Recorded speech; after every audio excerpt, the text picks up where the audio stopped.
Welcome to another Arete Athletics weekly challenge. This week your challenge is going to be working on postural awareness and also fidgeting, and they kind of go hand in hand. So looking at this in general, like everybody has good intentions when they sit down to do a task or stand up and do a task. So for me, for an example, if I was going to sit down and work on my computer, initially I sit there and think, okay, I'm going to have my chin back, shoulders back, sitting nice and upright, feet on the ground, and then get to work. And then in reality, in about 10 minutes, I'll look kind of like this. And that's kind of how everybody goes when they're trying to have good intentions when doing things. So how can we change that from going from here to here? Well, we can add something underneath your desk, like a ball, and start doing a little bit of fidgeting. And fidgeting is just simple agitation. That simple passive agitation will create a bit more core engagement and awareness of how I'm doing my somewhat static position of sitting. So it's really hard to sit in a really poor position and keep moving a foot.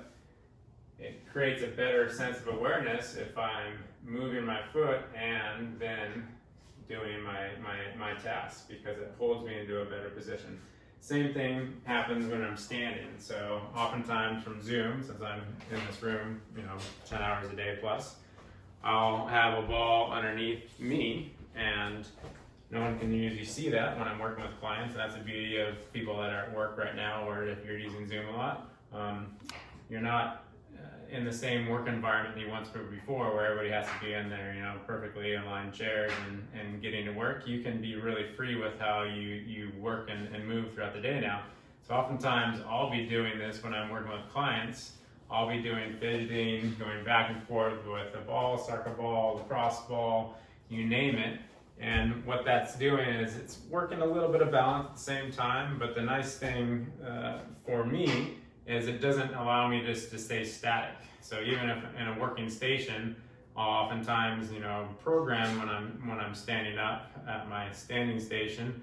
But if I'm constantly in a parallel stance, my body will start to ache a bit. And so having this sense of awareness, listening to your body more when you're doing tasks is really, really important, because your body will give you the cues if you're up to listening to it to change to a position.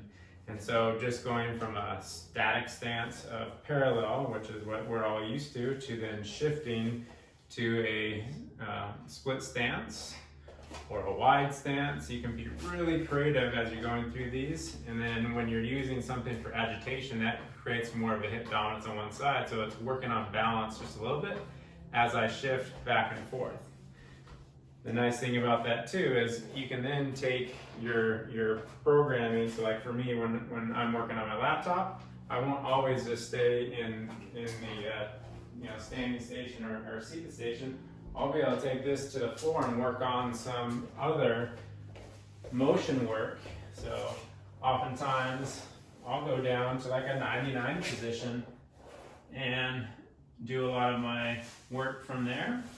And then my body will tell me after, I've been hanging out for, 5-10 minutes to then shift, I can do the other side. And so you can actually be doing two things at once here when you know that you have some either postural things that you want to work on, mobility things that you need to work on. You can do it while being productive at work, which in an office setting, most places, or most people would probably think you're crazy if you're sitting on your office floor in a V-sit position going about your work. But now, with the flexibility of everybody being at home, you have these options to constantly be repositioning yourself and being productive at the same time.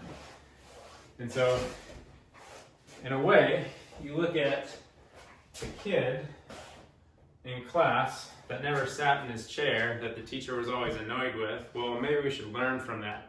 That kid did not want to be static in his position and was fidgeting a bit because he needed to burn off some extra energy. I want you guys to be working off that same idea throughout the day and work off a little bit more energy by just moving more and being aware of that movement and how it helps you moving forward. So that's your task for this week, is work on your postural ability of understanding where you're at, and then using fidgeting as a really good cue to help create that better awareness for your body moving forward. Have fun with it.